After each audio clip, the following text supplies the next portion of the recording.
There we go. And we're live. We are live. What is going on, everyone? I'm here joined today by Mr. Kui Kapu, martial arts master, martial arts enthusiast, martial arts coach. Incredible story. He's the founder of Combat Citadel, a massive faceless page on TikTok using OSA. And super excited to have him here today. He's been on before. We're having him on again. Today, we're going to go through an interview style type of live stream.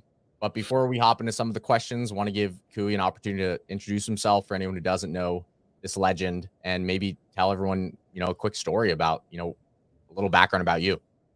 Yeah, well, thank you for the incredible introduction. That was probably the best way I've ever been introduced to anything. So I appreciate that. Yeah, my story started a little bit, probably about 4 years ago, I'd say. Um, I moved to Texas, kind of took a shot in the dark, really just taking a chance on myself in an industry I had no idea about, which is the healthcare industry. Um, my first job was a COVID testing swabber. So if you live in the state of Texas during the 2020 to 2022 time frame, I was probably one of the guys that swabbed your noses when you went to the clinics. Um, but then I just showed up to work every day. I wasn't an expert at anything. I still don't consider myself an expert in anything, but I just showed up. And so every day I just applied myself. I had the intention to deliver a great service, to make sure people got what they needed. And the higher ups kind of saw that. And so I slowly worked my way up from COVID tester to COVID manager to regional manager to executive assistant, until finally, after probably about 8 months of working at that company, I was like, hey, I think I could do this by myself or on my own. And so I partnered with a doctor, because obviously I'm not a doctor. So in order to be in the healthcare industry and own something, you probably need to be a doctor. And so I partnered and with the doctor who I'm still partnered with today, and then we started our own COVID testing clinics. We opened probably around 8 locations across Texas, and we serviced to over 50,000 people during that time. And so, obviously, with that comes a good amount of money. And unfortunately, during that time, I wanted to do a lot of different things that I don't do today, which led me down a dark path of just like not really being a fulfilling human being, you could say. Very egotistical, very just in the dark about a lot of things, and that's not how I was raised. And so, fortunately, with my support group and uh, just kind of like that desire to want to change, I started to get sober. However, sober leads to loneliness. I don't know if anybody's kind of on a sober streak right now, but it does get pretty lonely when all those people that you hung out with aren't talking to you anymore. And that was just the truth. And so I had to find something that I felt was I could develop in a skill, but also be in a community. I think we're all put on this earth to have community, to work together, and to solve world problems. And so that was through martial arts, and I started boxing. I got to the point where my coach was like, "Hey, you should probably start competing. Like what's the point of just boxing if you don't want to compete, at my age and stuff like that?" And I was like, okay. Got hit in the head way too much. And then I also moved. So from Austin, I moved to San Antonio, so I had to find a whole new gym. So then this time I then found an MMA gym. And so people kind of get confused with the whole UFC and MMA. The UFC is a promotion. Mixed martial arts is the actual discipline that they do. So I started doing MMA, and again, that's another coach was like, "Hey, I think you should fight." And so I really had this intention and desire to fight. I got hit in the head way too much, just way too much, and I want to use my brain for more than just fighting.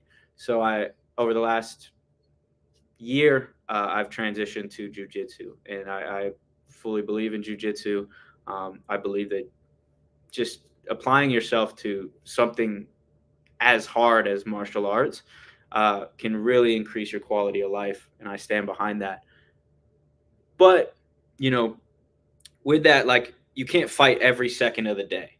but I still wanted to create some sort of desire for people to just see like what is martial arts, like really the history of martial arts and what kind of martial arts are out there. Like maybe I don't want to do jujitsu, maybe I want to learn about karate, maybe I want to learn um, about ninjutsu, which the Mhm. ninjas use, or Krav Maga. Like there's so many other disciplines that people don't necessarily know about that they want to know about or they want to learn, or and so I then stumbled upon on TikTok uh, a man named James Ward who was talking about faceless content and how simple it is to create content. And I've always Mhm. struggled with creating content. Um, I think I'm funny. I think I'm entertaining, but I guess you guys don't. So I kind of stopped posting. Um, and this platform called OSA popped in. And so I signed up. I learned from James how to create my first video. And then from there, it took off. I was like, hey, I'm going to create faceless content about the history of martial arts because I think you could look on Google keywords and all that, like how often martial arts is researched Mhm. every day or every month, and it's in the hundreds of thousands. So people want to know about martial arts, and I'm like, I'm going to be the guy that's going to provide insight on that. And 4 months later from starting, we're here. We're 30,000 deep with an awesome community, and we're continuously growing. And yeah.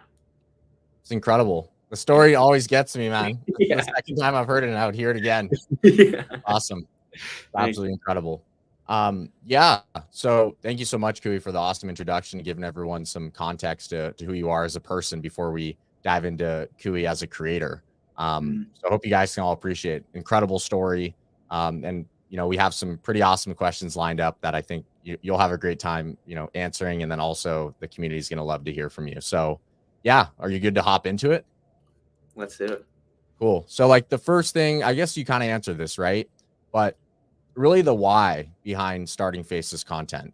That's really what I'm actually wondering, and probably a lot of people are wondering because it's like you've kind of played both sides, right? You've had the personal brand, you've had Faces content, but like what was like the why behind it? I sucked in front of the camera, and I just felt like it was so demoralizing for me, um, because I look at results. I'm a data kind of guy, and I just felt like, I mean, I was very grateful for the people that did tune in, but I just felt like I wasn't making a difference with the message. Like the message I was trying to tell just almost wasn't connecting the way I wanted it to. Um, but at the same time, I still wanted to be a service. Like I wanted to serve people in some sort of way to increase their quality of life. Mhm. So to get out of, just, we all have bad moments, we all have bad days, and um, it's like, what can we do to be cool, calm, and collective during those times? That's like, okay, that's where I want to serve. And I thought content was, or I do believe content is the way to do that, but my content wasn't doing that. And so martial arts was doing it for me internally. Like for me as a person, martial arts was doing it. So it was like connecting now the dots of my why of serving and solving the problem with martial arts, kind of just connected into the ultimate why. And then that then led to martial arts content creation. It's brilliant. And Yeah. then I guess to build off of that, my next question would be as you kind of got into that and you got inspired to start creating based off your love for martial arts, Mhm. what was the number one, and I know this is gonna be a hard question to ask you because you overcome everything, but what was the number one thing that you struggle with Faceless content? What was the number one barrier that you found? Ooh, I mean, it's a great question. uh oh man, I would say it's a lot of things. But it was really like the blend of consistency, of like knowing that, hey, I have to come up with these prompts. Really, it was just like the prompts.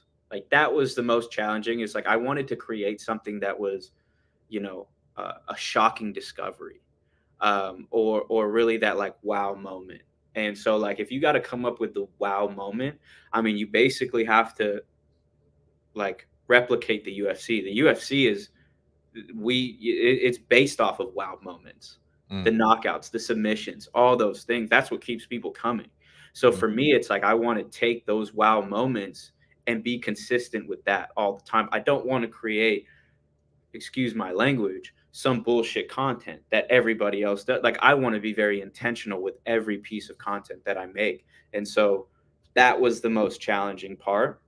As far as making the video, I mean, you guys do that. So I didn't have to do much other than watch it. But I mean, as Yeah. far as like creating that wow moment, that shock factor 3 times a day, you know, 21 times a week, that was the most challenging. That is the most challenging. Yeah, I mean, that's something I've also struggled with even at my, level of doing content creation for the past half decade. It's always something, it's the ideation, right? It's what are the ideas and how do we turn that into a video? And I think it's an awesome point. The thing I would ask you is like, obviously you found a solution because you're super consistent with posting. So for anyone else that's listening, do you use like, do you leverage AI to help you come up with ideas? What is kind of your process for finding ideas? Yes. So I use AI to really just streamline the process to get to the point a lot faster. Um, Usually it will be a lot of things that are unknown. That's where I kind of like to start is like what's something that's like little known, and then kind of build off of that. Or I've been a big fan of stories that have to do with martial arts. So like battles and wars and things that were kind of like that highlighted martial arts. I kind of want to use that and tell a story. I think storytelling is a really, I think storytelling is huge for all of us. I think, that's we're all good at storytelling, even though we don't know it. And I think we all connect through storytelling. So, yeah, for me, it's using AI to then generate like a very storytelling or some sort of shocking discovery prompt to do that. That makes a lot of sense. And when you say prompt, are you essentially you're saying script, right? Same, you Right. kind of use them interchangeably. Okay, cool. Yeah. Just want to make sure. Yeah, Yeah. that makes sense. And then I guess this is a kind of a curveball here, but Mhm. it's something we've kind of chatted about in terms of the social media platforms, but it's something you struggle with. And I want to dive into monetization because I'm sure everyone's interested. Like, okay, this is cool, but can I make money doing it? Yeah. Right. So I guess before we actually ask that question, the first thing I want to say is from all your experience so far doing faceless content, at least through the platforms, right? Because a lot of people are like, can you create money with this? Can you not? What has been your experience? How have you been able to monetize? How has it affected you? And things of that nature. That's one of the main questions I have.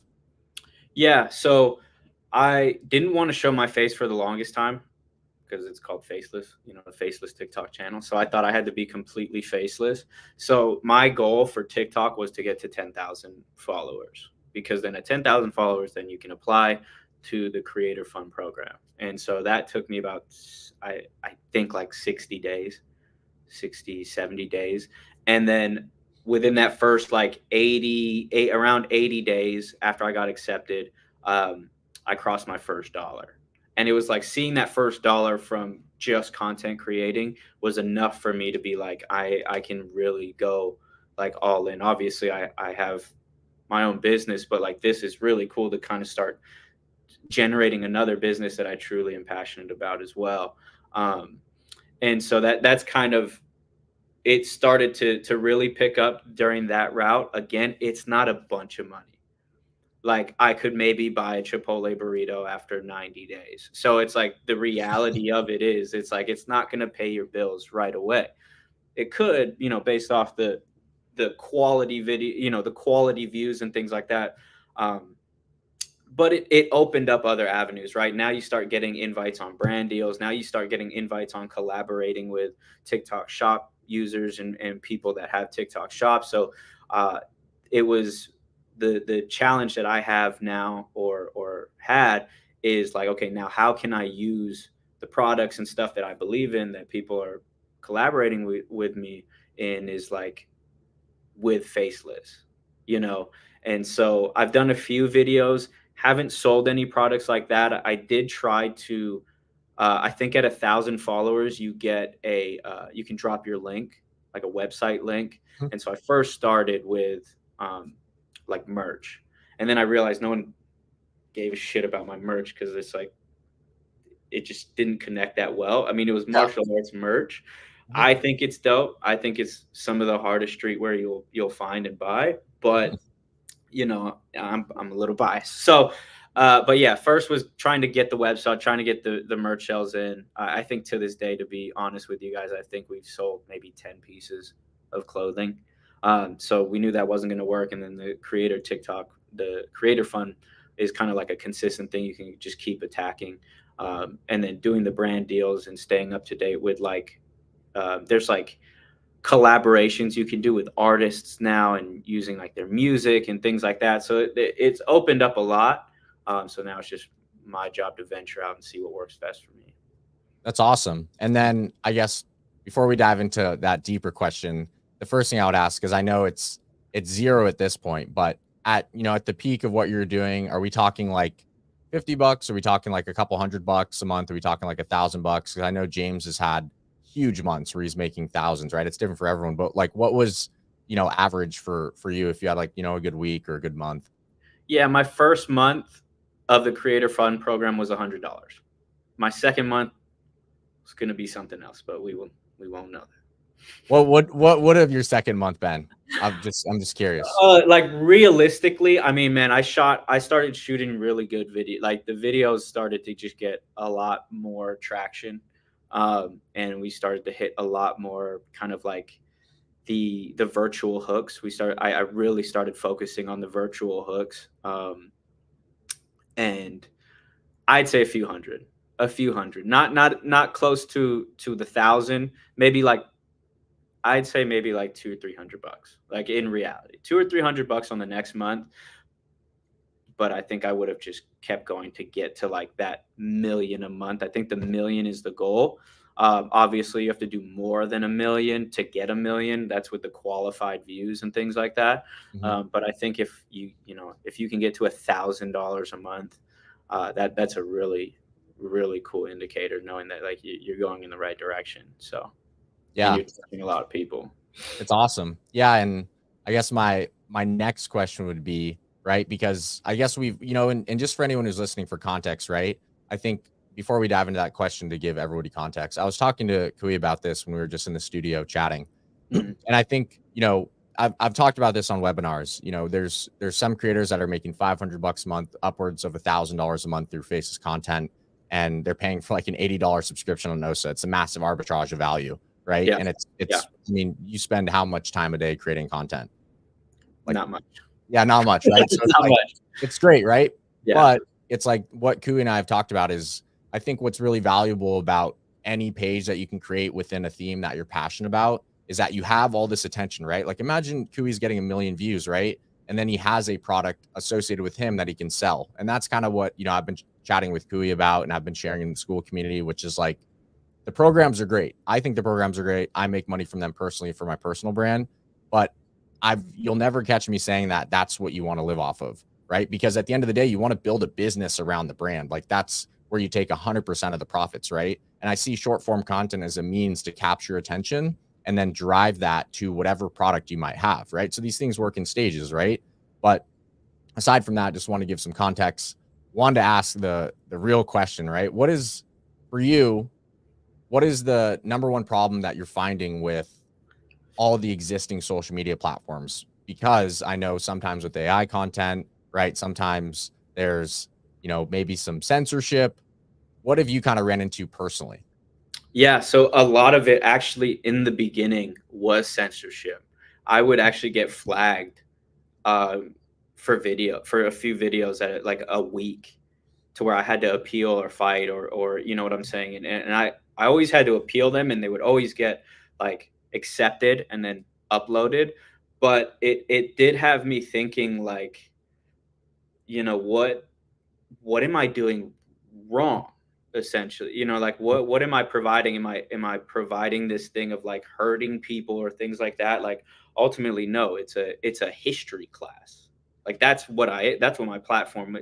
That's what my profile is. It's a history class on martial arts. The foundation of so many like great leaders and things like that. It's just like, okay, if I'm getting censored for this, it's like I didn't think about it too much. And Mm. then recently, the censorship's gotten to a point to where now, like being fully transparent with you guys, TikTok has removed my creator fund program, like uh, permission until I think the 24th of this month. So I've had about we're almost to an entire month of not getting paid because I was told that the engagement that I have was fake. And I've never paid for a boost, an ad. I've never paid for any third party company to come into my platform and my profile and touch it and mess around with it. Everything that's been done on that account has been purely me. And the reason why I got so offended is because the amount of people that I've messaged every single day, talk to every single day asking for, hey, I want to start a martial arts journey. How do I do it? And me physically helping them, me buying products. We just bought 2 karate katas, which are uniforms for people out in Kenya to continue their martial arts journey. You're telling me those fucking people are fake? Like that, to me, it's just like, it's bullshit. It's the censorship for sure. Totally. But yeah, just one of those, like, really, to TikTok. It's Since TikTok won't see this, that's for you. Oh, I So hope they see it, brother. I hope they see it. And, I'm really grateful for them giving me a platform for sure. But I think we've gotten to this point, and I don't want to go down the rabbit hole, right. but we've gotten to this point, even as creators, everybody knows there's this unspoken language among creators where there's just certain things you can't say, right? It's Mhm. almost like in politics, how there's certain things, if you say it, that you're going to get, a slap on the wrist. Yeah. And we're getting to this point on social media, right? Aside from X, where it's like people are looking for that solution for video, because it's like, if I can't say something that hurts someone's feelings and you want to remove my ability to make content or monetize on your platform, then like, what the fuck are we doing? Yeah. Yeah. What are we doing? Yeah.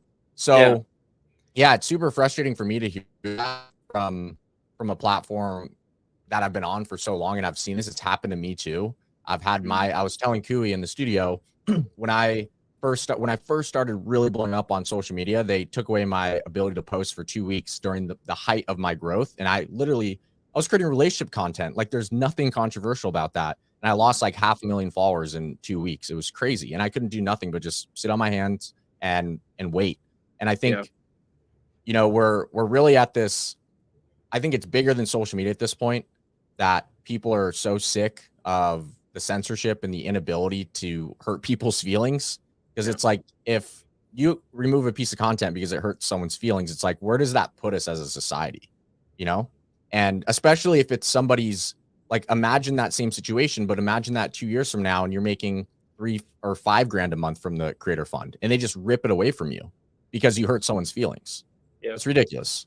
So I'm pro yeah, free speech, man. Like, yeah, I'm pro free speech. And again, I have no intention to hurt anybody's feelings. I have no intention to hurt anybody's feelings. of If course. anything, you guys know my message by now. It's to inspire people to start a martial arts journey. And yeah, there's going to be some things where it's like controversial of why I think this martial art is better than this martial art, or like, just again, the history of martial arts and where it came from. Like, you're telling me that's getting flagged, or you're getting butthurt about that. Like, okay, well, I'm sorry, I can't help you. Don't watch my content.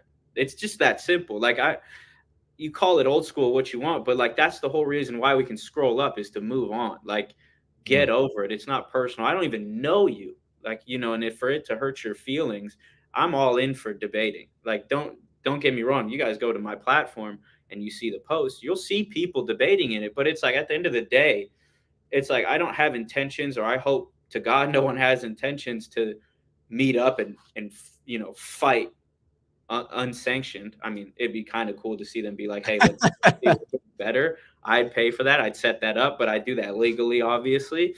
But yeah, it's like, I have no intention to hurt anybody's feelings, but I also don't give a shit what you think about it. Like, I don't, you know what I'm And saying? even if you did have the intention, right? Yeah.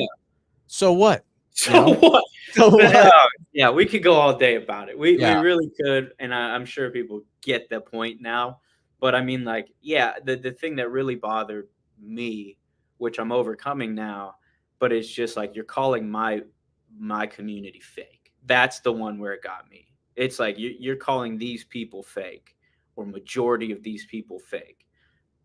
And I don't roll with that. So It's ridiculous. And like, another thing, Kui and I were talking about this. It's kind of under wraps. I've kind of teased it, but we're working on an app. Osa's working on an app, and it's going to be pro free speech, pro talk what you want, pro, if you want to hurt someone's feelings, hurt their feelings, if you want to talk about something controversial, go for it. As long as it's within the bounds of the law, right? That's what it is. That's what it is. So it's like, we're working on an app. It's going to be huge. It's going to be like X, but for video. We're super excited. And this just like further, I'm going to go back to the team and tell them about this exact thing that's happened to Kui, because everyone on the team knows Kui. They love Kui. They love his story. And it's going to make it. Those engineers, bro, are going to be up extra late tonight because of this.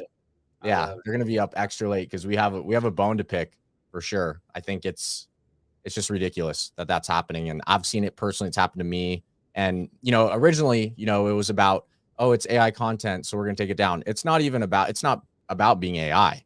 It's literally just somebody's feelings were probably hurt and they reported it. And TikTok was like, you know what? That's a little too mean. Let's just remove his ability to make money. It's so stupid. What can you do?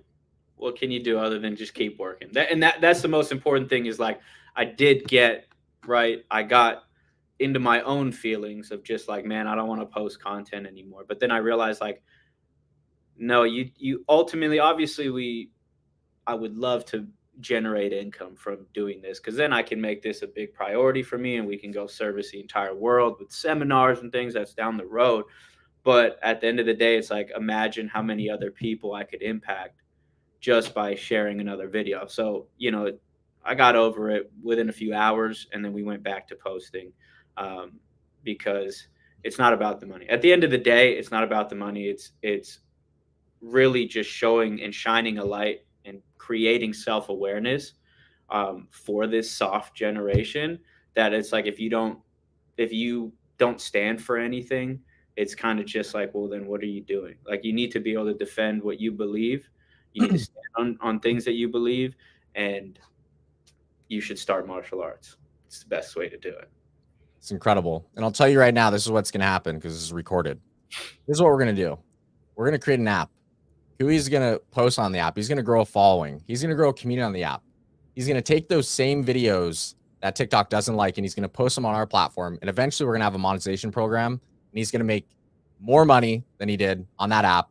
And we're never going to remove his content or take away his monetization capabilities. And if anyone ever tries, they're not working at OSA. Fuck you, That's dude. it. That's it. That's it. Clip that. That's it. Couple more questions, brother. Yeah. So this is a really big one, especially in a moment like this. A lot of people, in a moment that you've just gone through, a lot of people would give up. But obviously, I mean, if you guys don't know Kui well enough within the first 30 minutes, you know he's not the type of person to give up. But the thing I want to ask you is, how do you stay motivated to continue posting? A lot of people would say like their why, right? I'm sure we've heard 1,000 times, like, and if you haven't, a big part of why you do anything is because of your why. The reason why you show up and you have resilience to keep fighting for things is your why. But I want to take it a step further and say it's because of my systems and processes I've created, that it's so just streamlined now that it's almost like it's a part of me. So it's just, I fall back to my systems and processes. And because I've been working so hard over the last 4 or 5 months, it's just like, it's there to keep going.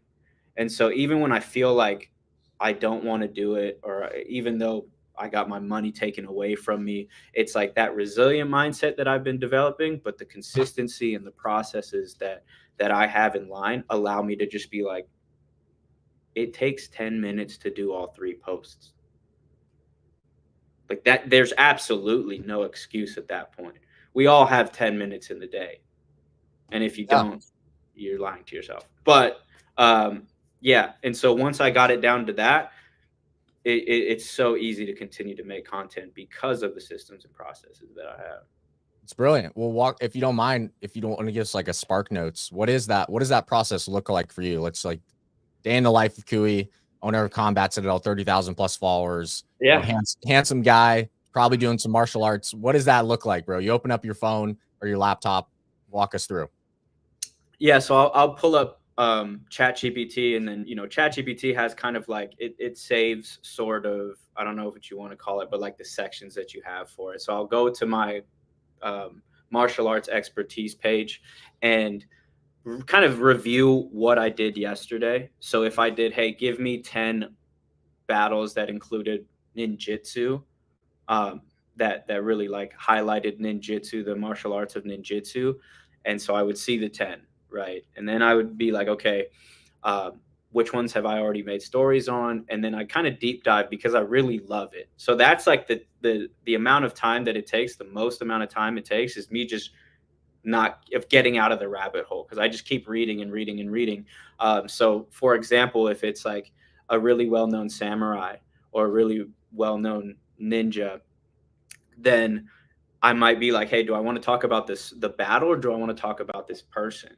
Mhm. And then I'll go like on a deeper dive of that, find what I really like. Okay, this samurai I really want to talk about because he defended his entire empire against an army. He still lost at the end of the day, but his story continued on, and that allowed the samurai teachings to continue on. So it's like, okay, obviously I know this is a shocking discovery, right? I do want to find something that like kind of jumps at you, again, creating that wow factor. So then I'll go into creating the script. And so I will upload that samurai into the script. It's like, write me a 60-second script, because obviously with the Creator Fund program, everything has to be a minute or longer. Mhm. And so I'll say, kind of like, write me a script on this one. But I've broken it down now, because I will take a look at my 10 top performing videos. And because they're all scripted out, I threw it all into ChatGPT, and I'm like, analyze all 10 of these best performing scripts and choose and highlight the 5 common factors of like why these blew. And it has to do with like the specific practitioner, the history Mhm. behind that person, or whatever. And so they'll have these main points that I write in when I say, write me a 60-second script, include this, and this. And then, of course, you have to add, if you guys haven't added, you have to add follow TikTok guidelines. And so you'll add that in there, and then it'll create me a script. I'll read it. What I'm really focusing right now is the first 3 seconds, which is the hook. So I'll really take a look at, is this hook, does this capture your attention? Didn't capture mine, so let's look through another list of 10 of them. And then we'll keep going until we're happy with it, find it. Call to action is kind of like cool. I'm not super big on the call to action, because if you've made it through a minute video, you're probably invested now. Like, Mm. you're probably invested to follow me. You're probably invested to see more about me. So the hook is the most important, and then the actual middle piece of the content in the script is really important, of just breaking down what it is and the cool moments. And you just throw that into something called Ossa and let the rest happen. And Ossa is just, I mean, it's so easy. Like, the people that are using it know, but like, I have yet to change more than like one image on the entire video for like the entire week. Like, I've probably changed videos maybe 5 times total, but like, I don't know how it's done. I don't want to know, because it just sounds like a lot, but I'm very grateful that it's happened. And then the videos are done. I'll watch it, just making sure that, the videos are crisp and clean, throw it into my to-dos, and then I do that 2 more times, because I like to post anywhere from 2 to 3 times a day. Um, and that's it. And that will maybe take me, because I have so much fun doing it, about 30 minutes. So I could do it on my lunch. I could do it in the morning. I could do it at night. I could, and it's really up to me, but that's the process. It's absolutely Very incredible. analytical. Sorry, I got really in depth with like taking it one step further than how I used to do things. But that's just kind of where the I guarantee you someone's gonna be watching this now or watching the recording, and they're like, okay, wait, pause it. They're gonna like write yeah. down all the And steps. I really hope, because it's so easy now. Like, the platform you've created is so easy, but you do have to be a little analytical. And if you want to, reach more and more people, you have to kind of look back at your work and see what's the best performing, why, and then apply it. For now. Yeah, for now. Until I'm just kidding. Maybe. Who knows? Maybe we got something cooking, but it's absolutely brilliant. It's absolutely brilliant. Yeah. I guess last thing, two last questions. One is, what is the single biggest tip you would give to anyone starting on their content journey in general, or faceless? Yeah. Again, develop the why and just realize that it is a long game. Do not be in it to try to be one of these guys, like these gurus. I mean, if you guys want to watch a really good video on what I'm about to say, you can go to Cole's Instagram or TikTok as he talks about this. But it's like, get that whole instant gratification out of your head and apply the day to day, just putting your head down, creating content that you think has served you. Know that it'll serve other people, but you got to be in it long enough to reach those people. It's not going to happen. I made another one just for fun. Like, this is how easy it is I have enough time in my day, and I own a business, and I do martial arts, and I have 2 dogs. Like, I have all this stuff going on, and I made another account that's faceless just because I'm like, this is really interesting and I already know my systems and processes and I can replicate it, but I know how long it's going to take. And so you have to have what can serve people, right? What's your reason? Why do you want to create content? And then from there, if you're in the faceless area, it's like, okay, I probably need to make 3 posts a day. Like, just realistically make the 3 posts a day, and just get used to doing that. Don't bitch about it. Don't come up with excuses why you can't stay on there and create 3 scripts in the same sitting. You could probably start a timer for 15 minutes and get it all done. And then plan out the posting and just stay consistent. Review it every 3, 4, 5, 6 days, and just be better at your processes. And so that's my tip. Keep your head down. Don't expect it to happen overnight. Don't expect it to happen in 30 days or 60. If you're lucky, you'll get it in 60. But just keep your fucking head down. That's it. Keep your head down, post it, and then you'll figure it out in no time. You heard it here first from the man who's done the thing. 35,000 followers and counting on TikTok with faceless content. Absolutely insane. Very last question, Kui. I want to end on a good one. Mm-hmm. What role do you see AI playing in social media over the next couple of years? How do you think it gets involved? What impact do you think it's going to have? Do you think there's going to be a lot of AI generated content? I mean, where do you think it's going, being so deep in it? Well, I don't want to say too much just because what you shared, and it's another way to create content. It's another way to be creative. It's another way to, people are freaking out about, oh my gosh, like these robots are flipping burgers now, or, and I'm like, dude, if you think that your life is only worth getting a job at flipping burgers, let me tell you, you are worth so much more. So, like, the ability to now create a sort of problem solving, or just like a story, right? If you want to create a story, you can monetize a story. I promise you can. And what AI has done is now made it simpler to do that, to just get started. Now, don't get me wrong, it's going to get saturated. I mean, it's probably already saturated, but I wouldn't know because I found my own lane. You can have all these people creating AI content. I still found my lane, right? Because no one else can be me. No one else has my story. So I think if you take your story and you line it up with what AI can do and simplify all your processes, all you got to do is focus on telling your story the best way you can to reach all those people. Next thing you know, you're going to be monetizing it. Next thing you know, you won't even be thinking about having to get another job or anything like that, because you're going to be servicing so many people because of your content. Absolutely incredible. And I have one more thing that came up to me as you're talking about that. What is your number one goal with faceless content? What is your why, and how do you see that developing over the next couple of years? Yeah, so I think Cole's actually helped me kind of redefine it.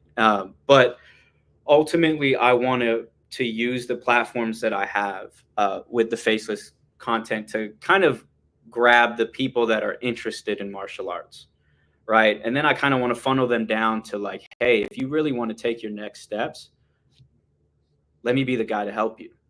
Or maybe, take a look at the things I have to offer. Take a look at the journey that I'm actually living right now, or the stories that, we have a podcast that we just started, and I plan to have a bunch of fighters and a bunch of, just people that use martial arts to have a better quality of life, and kind of expand that towards sharing the art of jujitsu across the entire world, right? I want to host seminars. I want to host events. I want to have my own gym one day. But basically, just that's where I see it. I see my content being a way to capture the people that are interested, and then everything else inside of it, the newsletters, the stories, the podcast, the vlogs, all that stuff is for you to then take those next steps and see the type of life you can live with martial arts, and it can be your own story.